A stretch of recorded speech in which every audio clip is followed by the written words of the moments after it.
see you there.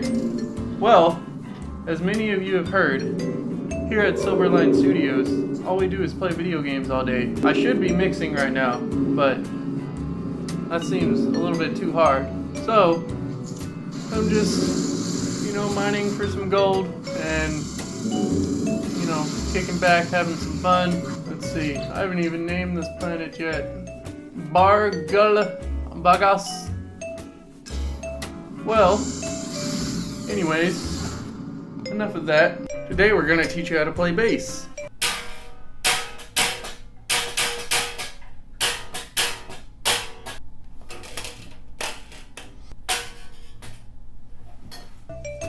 Not really. I'm just gonna show you how to make a really good bass tone.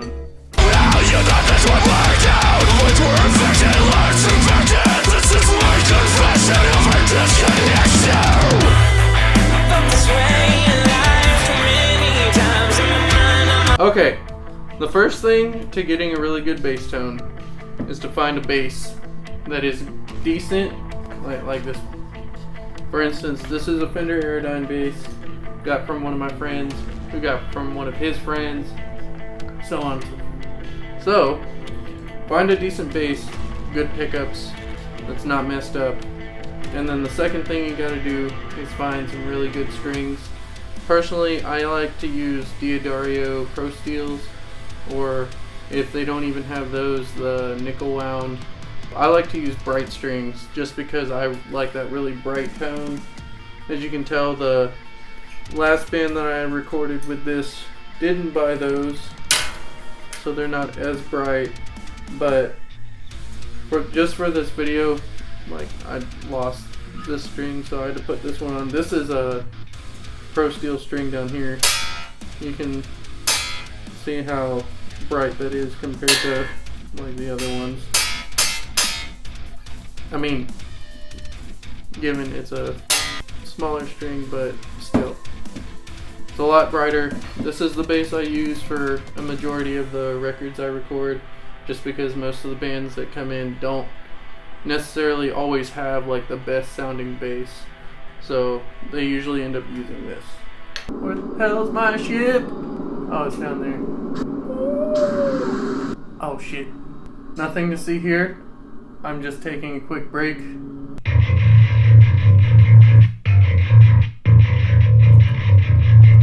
This is just the bass tone I use for this song in particular. I mean, it seemed like it went pretty well.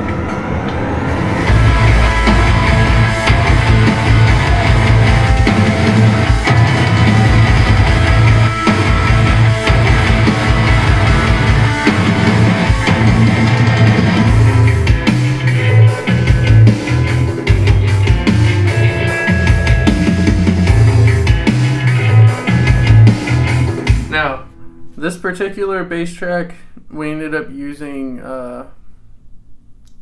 Ernie Ball, some kind of Ernie Ball strings. I wasn't really a fan of, but we ended up having to use them because that's all we had at the time, and they weren't able to go buy the strings I told them to buy. But anyways, to begin, for this bass tone, judge me, whatever. I use DF clip going in, a little bit of SansAmp.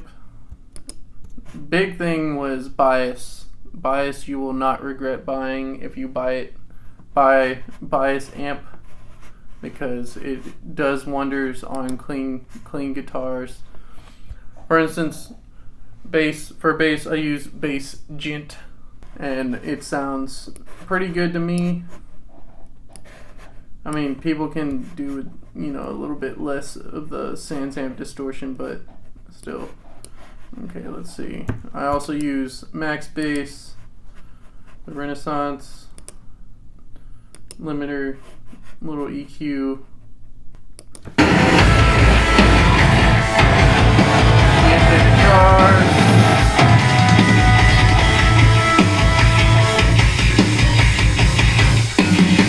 Sounds pretty beefy to me.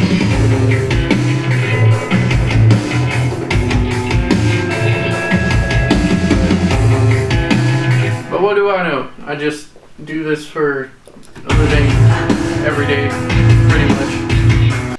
Sounds really good whenever I have breakdowns playing. Blends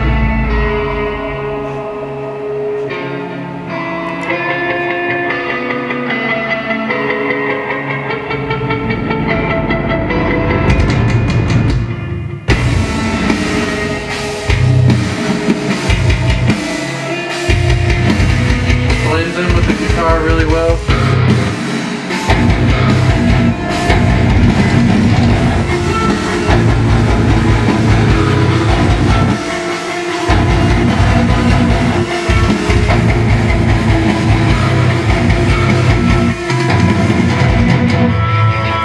Now back to what I did for the Concepts EP. If you were curious as to what I did for the bass on the Concepts EP whenever I was mixing it, let's see if I can even find it. My sessions usually are so unorganized, it's ridiculous.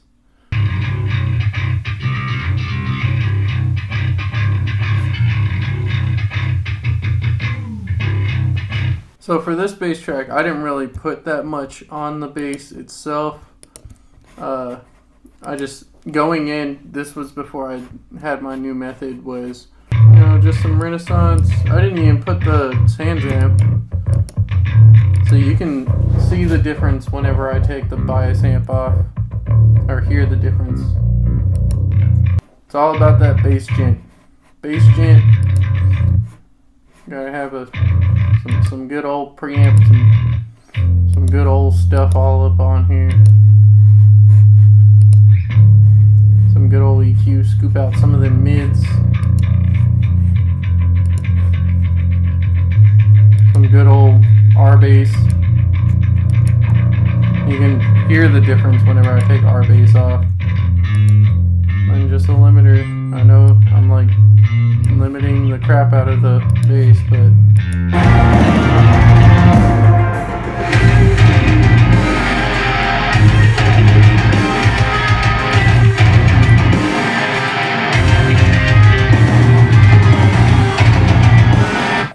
the bass blends in really well with the guitar. It's separated but still blended together pretty well, which is what you typically want, what I typically want.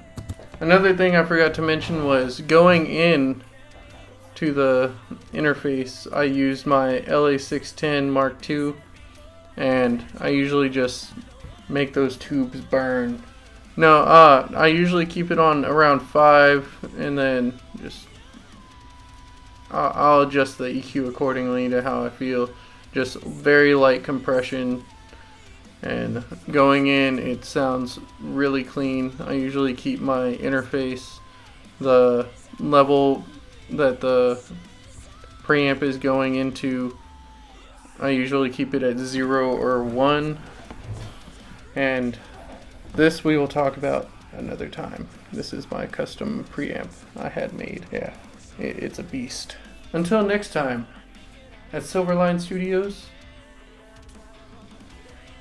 we make you sound good.